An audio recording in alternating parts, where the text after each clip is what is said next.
আসসালামু আলাইকুম, welcome back to our channel. আজকের ভিডিওতে থাকছে গর্ভের বাচ্চা সোজা না উল্টা আছে কিভাবে বুঝবেন, বা বাচ্চার পজিশন কি। কোনো রকম আল্ট্রাসোনোগ্রাফি ছাড়াই আপনি কিভাবে বুঝবেন আপনার বাচ্চা সঠিক পজিশনে আছে কিনা তার বিস্তারিত আলোচনা। ভিডিওটি শেষ পর্যন্ত দেখুন, খুবই গুরুত্বপূর্ণ তথ্য জানবেন বলে আশা করছি। আমরা সবাই জানি গর্ভে বাচ্চার অবস্থান বা পজিশনের উপর নির্ভর করে নর্মাল বা সিজারে বাচ্চা হওয়াটা নির্ভর করে। সাধারণত এমন কিছু পজিশন আছে যা বাচ্চার থাকলে আপনি নর্মালে বাচ্চা প্রসব করাতে পারবেন না। তাই বাচ্চার অবস্থান কেমন আছে সেটা জানাটা খুবই গুরুত্বপূর্ণ। প্রথমে আমরা জানবো বাচ্চার কয় অবস্থানে থাকতে পারে। মূলত গর্ভের বাচ্চা 3 ধরনের পজিশনে থাকতে পারে: সাফালিক, বিচ এবং ট্রান্সভার্সলাই। প্রথমেই জানবো সাফালিক পজিশন নিয়ে।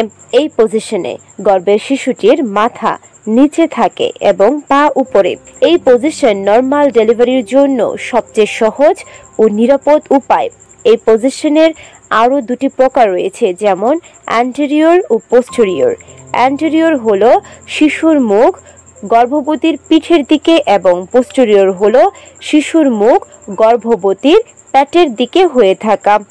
এই 2 পজিশনেই নর্মাল ডেলিভারি করানো সম্ভব। Beach position. এই পজিশনে শিশুটির মাথা উপরে এবং পা নিচের দিকে থাকে।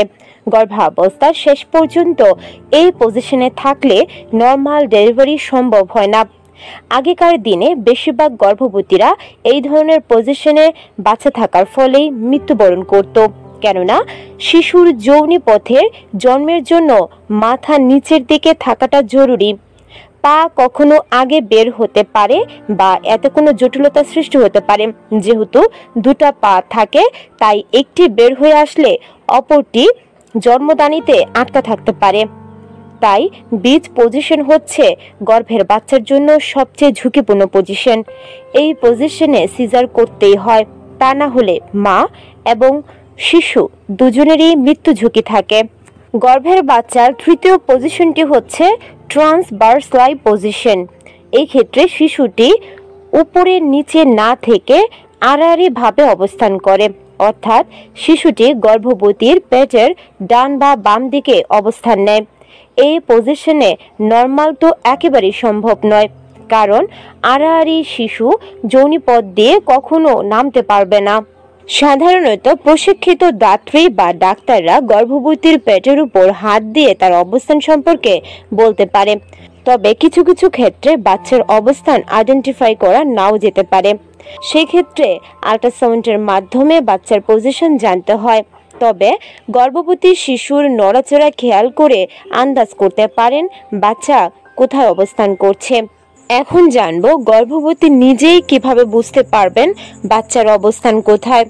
প্রথমে শিশুর নড়াচড়া খুব ভালো করে খেয়াল করুন।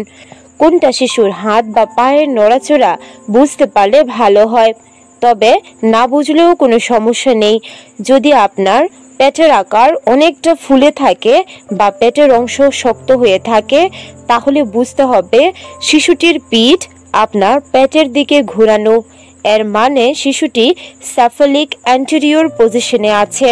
এছাড়াও শিশুটি যদি আপনার বুকের হাড়ে বা পাঁজরে ক্রমাগত লাথি মারতে থাকে, তাহলেও বুঝতে হবে শিশুটি অ্যান্টেরিয়র পজিশনে আছে। তবে যদি আপনার পেট নরম হয় এবং নাভির উপরের দিকে বেরিয়ে না আসে, তাহলে শিশুটি হয়তো পোস্টেরিয়র পজিশনে আছে। এক্ষেত্রে শিশুটি পেটের উপরের দিকে লাথি মারবে বেশিরভাগ সময়ে। আর আপনার গর্ভে যদি বাচ্চাটি বিচ পজিশনে থাকে, সেই ক্ষেত্রে শিশুটির পা নিচে থাকে এবং মাথা উপরে থাকে, তাই শিশুর ঘুষি উপরে অনুভূত হবে এবং পায়ের লাথি নিচের দিকে বেশি অনুভব করবেন। শিশু পা টান টান করতে চাইলে গর্ভবতী যৌনিতে ব্যথা পেতে পারেন, এটাই স্বাভাবিক। তবে এতে ভয়ের কিছুই নেই, যেহেতু বাচ্চার পজিশন উল্টে আছে, তাই এমনটা হয়ে থাকে। খুব কম সংখ্যক গর্ভবতীরা ট্রান্সভার্সলাই পজিশনটি বহন করে থাকে। এটি একটি দুর্লভ ঘটনাও বটে। এই পজিশনে শিশু একই সাথে পেটের দুপাশেই নড়বে, মানে ডান পাশ কিংবা বাম পাশ। যেহেতু এটা খুব কম হয়, তাই গর্ভবতীদের ভয় পাওয়ার কিছুই নেই।